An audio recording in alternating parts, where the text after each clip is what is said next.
அட்டனாதீஸ்வரருக்கு அடிமுடிகான அண்ணாமலையாருக்கு அண்ணாமலையாருக்கு உண்ணாமலையம்மனுக்கு உண்ணாமலையம்மனுக்கு சம்பந்த விநாயகருக்கு முருகப்பெருமானுக்கு சம்பத்திலேயனாருக்கு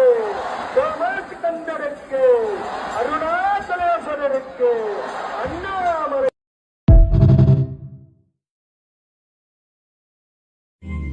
இதயம் என்பது சதைதான் என்றால் எரிதழல் நின்றுவிடும்